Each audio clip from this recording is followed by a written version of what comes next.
इटावा बारा के प्रबुद्ध फाउंडेशन के द्वारा बहुजन समाज के 5 से 15 आयु वर्ग के बच्चों के सृजनात्मक, कलात्मक और व्यक्तित्व विकास के साथ उनके शैक्षणिक विकास के लिए यमुना पार की बहुजन बाहुल्य बस्तियों में खोली जा रही प्रबुद्ध पाठशाला के क्रम में शुक्रवार को यमुना पार की तहसील बारा के थाना घूरपुर के अंतर्गत आने वाली ग्राम सभा पचखरा में प्रबुद्ध पाठशाला की शाखा प्रबुद्ध फाउंडेशन के प्रबंधक सचिव उच्च न्यायालय के अधिवक्ता IP रामब्रिज द्वारा खोली गई। यह पाठशाला प्रत्येक रविवार को दोपहर 12 बजे से शाम 4 बजे तक पचखरा की उच्च शिक्षा प्राप्त राधना और अविनाश गौतम द्वारा संचालित की जाएगी। पाठशाला द्वारा प्राथमिक से लेकर मैट्रिक तक के बच्चों के गणित, अंग्रेजी, विज्ञान विषय के साथ उनके सामाजिक, सांस्कृतिक सर्वांगीण विकास किया जाएगा। प्रबुद्ध फाउंडेशन के सचिव उच्च न्यायालय के अधिवक्ता IP रामब्रिज ने पाठशाला के बच्चों के सर्वांगीण विकास हेतु चलाई जा रही इस मुहिम के लिए बच्चों की सफलता व उच्चतम शिखर पर पहुंचाने के लिए बच्चों का, अपने परिवार का, अपने गाँव का नाम, जिले, देश का नाम रोशन करने के साथ बच्चों के उज्जवल भविष्य की कामनाएं की। रामब्रिज जी, ये ग्राम सभा पचखरा में आप यह किस तरह के मतलब पाठशाला खोल रहे हैं? विशेष करके प्रबुद्ध फाउंडेशन के तत्वाधान में 5 साल से 15 साल मतलब प्राथमिक और उच्च प्राथमिक विद्यालय में पढ़ने वाले जो अनुसूचित जाति के विशेष करके बच्चे हैं, उनके बच्चों का जो उनका व्यक्तित्व विकास है, कुल मिला के सृजनात्मक, कलात्मक और व्यक्तित्व विकास के लिए, साथ ही साथ उनका शैक्षिक विकास के लिए ये पाठशाला जो है कि प्रयास है यमुना पार स्थित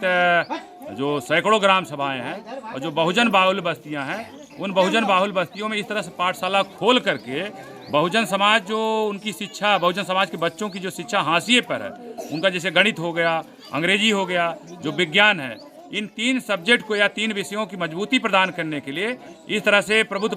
पाठशाला जो है खोली जा रही है। अच्छा, और दूसरा सवाल हमारा ये है कि उस पाठशाला में और इस पाठशाला में क्या फ़र्क है सर?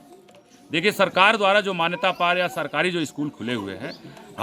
हम आपके चैनल के माध्यम से बताना चाहेंगे कि प्राथमिक विद्यालयों में या उच्च प्राथमिक विद्यालयों में जो भी स्कूल खोले गए हैं, लगभग 90% स्कूल ऐसे हैं कि जो हमारे सरकारी मास्टर हैं वो दिन भर मोबाइल में गप सड़ाकर करते हुए या उसको देखते हुए नजर आते हैं, और ग्रामीण क्षेत्रों में जो शिक्षा है वो शिक्षा जो है चौपट हो चुकी है, मतलब उसकी स्थिति जो है बद से बदतर है। इन बच्चों का मतलब कि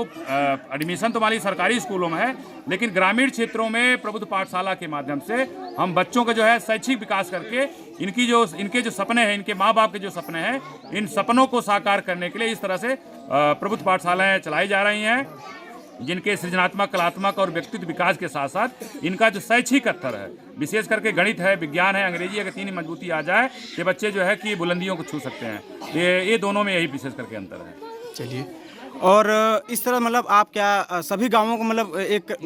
कितने गांव लगभग आप कर चुके हैं इस तरह से? विशेष करके अभी हमारा लक्ष्य जो है कि यमुना पार स्थित जो बहुजन बाहुल बस्तियां हैं, अगर 100 बहुजन बाहुल बस्तियां हैं तो हमारा प्रयास है कि साल भर में सैकड़ों जो है प्रबुद्ध पाठशाला खोलनी है। अगर यहाँ पे 500 गाँव है तो हमारा टारगेट है कि अगर 1 महीने में हम 10 खोलते हैं तो साल भर में 365 है, कम से कम साल भर में 365 प्रबुद्ध पाठशालाएँ इस तरह से हमें खोलनी है। निश्चित है कि बहुजन समाज की भी अपना कला है, संस्कृति है। हम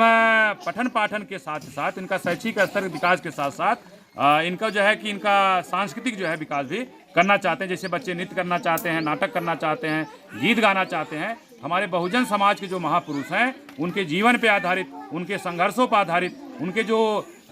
जीवन में जो संघर्ष रहा है, उन पे